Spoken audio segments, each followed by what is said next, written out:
Hello, everybody, and welcome to The Quiet Practice. This is episode 5, The Weight of Comparison, Escaping the Illusion of Progress. You will never feel enough if you keep measuring your worth by someone else's story. You can't build peace on borrowed standards. Welcome back to The Quiet Practice. I'm your host, Boyd Levitt, and today we're talking about comparison. That quiet little poison that feels harmless, but it'll eventually eat you from the inside out. And everybody who's listening to this knows exactly what I'm talking about. No matter what stage of your life you're in, we've all done it. We've all scrolled through social media looking at other people's stories, other people's lives, wishing the best for them with all of our hearts, but then allowing a seed of doubt about our own life enter our mind. It don't matter if you're an entrepreneur, don't matter if you're an intrapreneur, don't matter if you're just an employee. We always, no matter how hard we try, we always allow doubt to enter our mind about where we're at when we start looking at other people's successes. Because what comparison is, it's a thief of gratitude. It will distort your purpose, your why, and it makes every progress that you've ever had, no matter how big it's been, it makes it feel like failure. When in reality, we were never supposed to win someone else's race. Comparison is a habit that'll eventually destroy your ambition. It makes you feel like you're chasing growth. Look at somebody and you're like, oh, I want that too. I want to do that too. But in reality, you're chasing ghosts. And again, everybody's guilty of this, especially me. I used to be that exact same way. I would scroll through other people's successes. I would generally feel happy for them. But then when I'm done looking at that and something just don't go 100% right, I'm like, oh man, why isn't my life like that? And in my career, it used to be the exact same way. When I first started out in sales, I would look at other people's numbers and I would feel very, very, very competitive. I would look at their numbers and be like, no, I'm not letting that happen today. And then I put all this unnecessary weight on me. And we can't carry that around. Because eventually what happens is it's not just about their homes, their cars, their brand new Nissan Altimas when you're stuck in your old Honda Accord. It's no longer about the materialistic things. All of a sudden, we're envious about their happiness. Their smiles start upsetting us. And now all of a sudden we're not wishing well upon our neighbors. We're wondering, why aren't we as good as them? Comparison does not make anyone better. All it does is make people more anxious. And anxiety never helps you build anything. It only destroys what you've already built. There's a fantastic example of this in my life. It's about the third year of me owning and operating my own company. And I was part of a B&I group. And for those of you who don't know, it's basically a business, it's basically business networking. And during those meetings, you would have entrepreneurs stand up and they would talk. They would take a little bit of time. You could set up one-on-ones. And during my one-on-one, I had a very young entrepreneur, maybe 3 or 4 years older than me. And he's already on his second company. And at first, when I heard that, I'm like, shoot, I am behind. And then he started laughing because there must have been an expression on my face. And he goes, it's not that glamorous. I promise you. He ran a marketing firm, and he sold it within 2 years. And he says, Boyd, the reason I sold it was it wasn't growing as fast as the other companies around me, my other friends' companies. And again, we can get in, you are who you hang out with, but let's stay on topic here.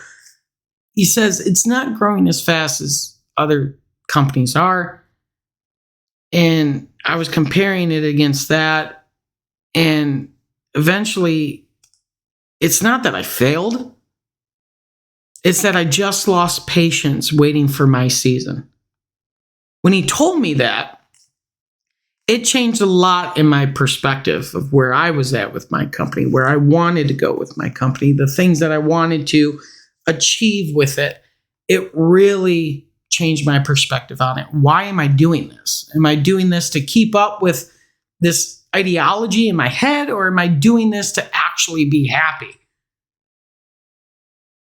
And what I found out was this: comparison replaces appreciation with envy, but it also replaces learning with judgment, and worst of all, replaces peace with noise. See, I started a company because of all different ambitions that I had in my soul. And my ultimate goal was to hit peace. But as every entrepreneur knows, noise can outweigh that. It can distort it. What I found with this was so many similarities happening between his story and where I was at. And then he said something that I 100% agree with. Social media is not real life. It's a stage. But the brain doesn't know the difference. And so after our one-on-one meeting, went our own ways and life continued. But from that moment on, I realized I wasn't necessarily comparing myself against other people. That was the issue. It was what I was walking away from that comparison with, which is envy. And when we look at social media, and we're all guilty of it, we look at it, we scroll through it, even at our jobs. Someone else gets a promotion above us, or we get that promotion, but we feel like we have to validate it every 2 minutes. We have to be the smartest guy in the room. But when you look at social media in particular, basically what you're creating is a dopamine cycle, a validation loop. Basically a psychological trap of chasing external worth when all your worth should be internalized. And then that eventually leads to comparison fatigue, basically a chronic self-measurement that eventually leads to burnout. And you see this a lot with teenagers. Luckily, none of mine have hit that age yet. But with a lot of the salespeople that I coach, they have families. And one in particular was dealing with a really, really rebellious 17-year-old. And what this person was doing, the 17-year-old, was they would spend hours scrolling influencers on their Instagram and Facebook and all that stuff. And this was affecting the salesperson's job because he was so worried about his daughter, so worried about all that was going on, because he knew his teenager was now exposed to constant comparison. And this would have been about a year and a half within us coaching, our relationship of coaching and sales athlete, where he came up to me and goes, Boyd, I don't know what to do. I just don't know. Constantly scrolling. And the insight that I took away from that with my own kids and what I tell them is, when you measure constantly, you forget to live presently. And listen, I had to unfollow people I respected. Not because they were doing wrong, but because I couldn't see clearly while looking sideways.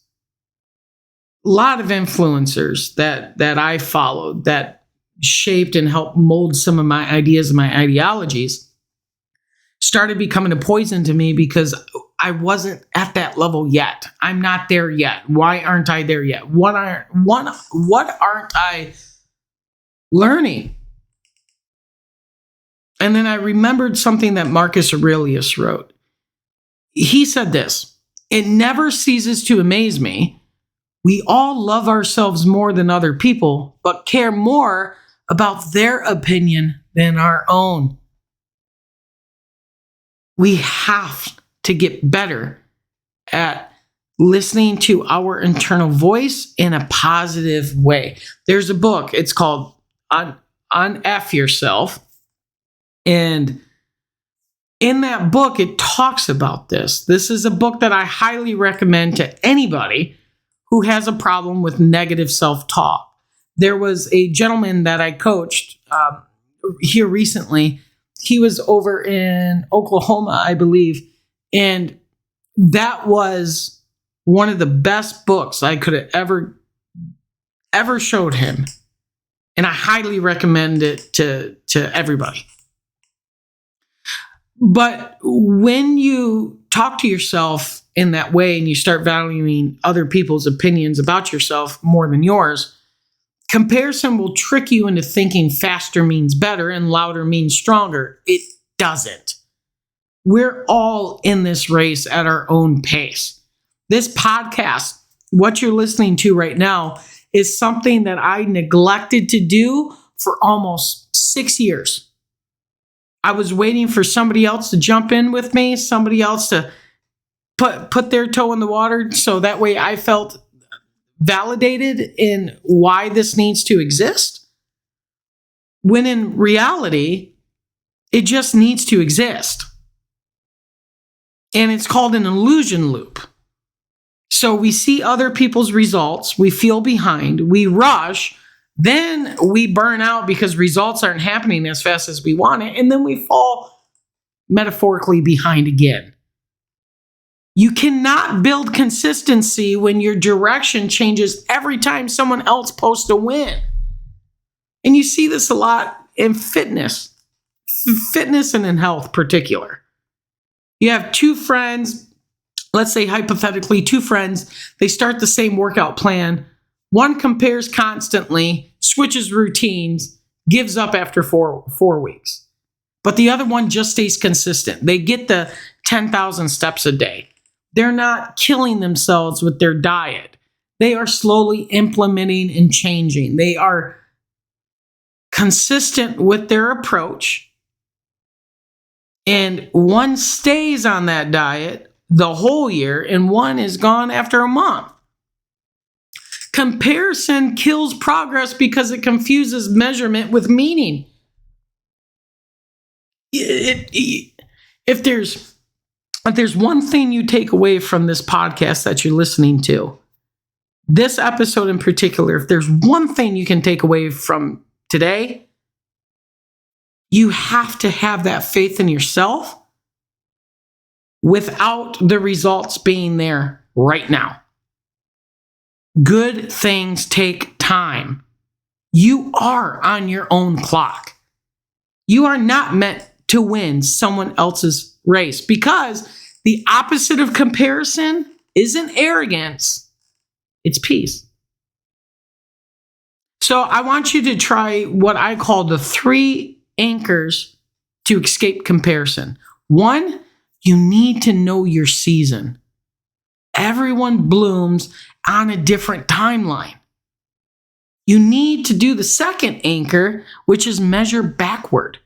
Compare yourself only to who you were 6 months ago. Is that person better? Is that person more willing to learn? Is that person asking questions? Is that person being intuitive? Is that person trying to become more? Or is that person still comparing themselves against that one high school friend that has always been their arch nemesis? The third anchor you have to do to escape comparison is this: learn to clap for yourself without expecting applause. Celebrate your own wins quietly. if you have to post it on Facebook, if you have to post it on social media, I will look you and dead in your eye and I will challenge you. Are you posting this for validation? Are you posting this for celebration? We confuse the two too often. And you see this so much. Before we continue, I'll go back to those 3 anchors. 1, know your season. 2, measure backward. And 3, celebrate quietly. But you do see this a lot with artists. At least I do. My algorithm shows this to me. You see this a lot where somebody will post like modern art, where it's literally someone staring at a canvas and then brushstroking it really quick, and then everyone's applauding around them. And then somebody posts this amazing, immaculate canvas of, looks like Bob Ross himself did it. But they got 2 different views and 2 different applauses. You need to stop trying to chase validation. Stop chasing fame. Because you're constantly going to be discouraged by other people's success. If you're fame and money are a result of something bigger. Money is always going to be a result of doing the right thing that feeds your purpose. Because listen, when I stopped chasing validation, I started finding a lot more peace. I realized I don't need to be ahead. I just need to be aligned. I don't need to be ahead. I just have to be aligned. Whatever my end game is, whatever my purpose is, as long as each day builds towards that, eventually it's going to happen. Eventually it's just going to click, and eventually it will. But here are some daily practices to overcome comparison. 1, call it the mirror rule. Each morning, say one thing you respect about yourself, not what you wish to be, but what's already there. Mine is my hair.